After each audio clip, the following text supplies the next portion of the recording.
दोस्तों, जिंदगी आपको, मुझे, हम सब लोगों को बहुत कुछ देना चाहती है।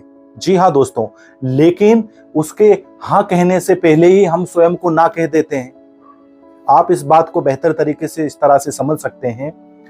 आप कहीं भटक गए हैं, रात का समय है और दोस्तों गहरी रात है, अंधेरी रात है, काफी सर्दी है, कड़ाके की सर्दी है, आप भूखे प्यासे हो। लेकिन दोस्तों सड़क पर जो है एकदम सन्नाटा है, लेकिन वहां पर घर है, लेकिन सबके दरवाजे बंद है और आप अकेले हो, भूखे प्यासे हो, ठुठर रहे हो।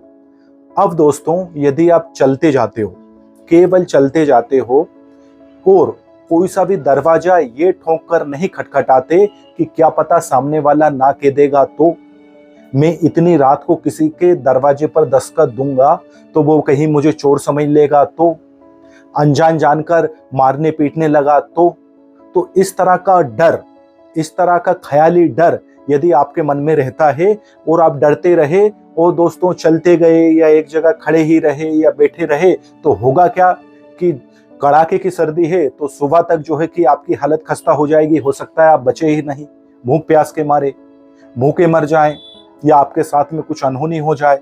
लेकिन दोस्तों वहीं आप यदि फैसला लेते हैं और एक दरवाजे पर दस्तक देते हैं, वो दरवाजा आपके लिए नहीं खुलता, अगर इसका मतलब ये है कि उस दरवाजे से आपके लिए मनाही है, आपके लिए मना कर दिया गया है, वो दरवाजा ओपन नहीं करा है।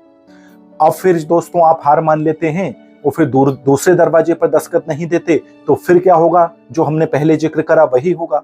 लेकिन आप हार नहीं मानते और फिर दूसरे दरवाजे पर दस्तक देते हैं, फिर तीसरे पर देते हैं, तीसरा नहीं खुलता है तो फिर चौथे पर देते हैं, चौथा दरवाजा नहीं खुलता तो फिर पांचवें पर देते हैं, फिर छठवें पर देते हैं, फिर सातवें पर, आठवें दरवाजे को खटखटाते हैं, नौवें को खटखटाते हैं और दोस्तों 10वां दरवाजा आपके लिए खुल जाता है और वहां आपको भोजन मिल जाता है, रात भर के लिए रैन बसेरा मिल जाता है। तो दोस्तों क्या हुआ? यदि आप जो है निर्णय ही नहीं लेते, फैसला ही नहीं लेते, किसी से पूछने से पहले ही स्वयं को मना कर देते, तो आपके साथ में क्या होने वाला था वो आप कल्पना करके देख सकते हैं। लेकिन आप रुके नहीं, आपने अपने मन के डर को अपने ऊपर हावी नहीं होने दिया, स्वयं से ही पहले ना नहीं कहा। यदि एक दरवाजा नहीं खुला तो दूसरे पे दस्तक दी। इस तरह से आपने 10वें दरवाजे को खटखटाया और वो दरवाजा खुल गया और आपको भोजन भी मिल गया और रात्रि विश्राम के लिए जगह भी मिल गई। तो ठीक इसी तरह से दोस्तों जिंदगी जो है हमको कुछ देना चाहती है, जिंदगी हमारे लिए मना नहीं कर रही है।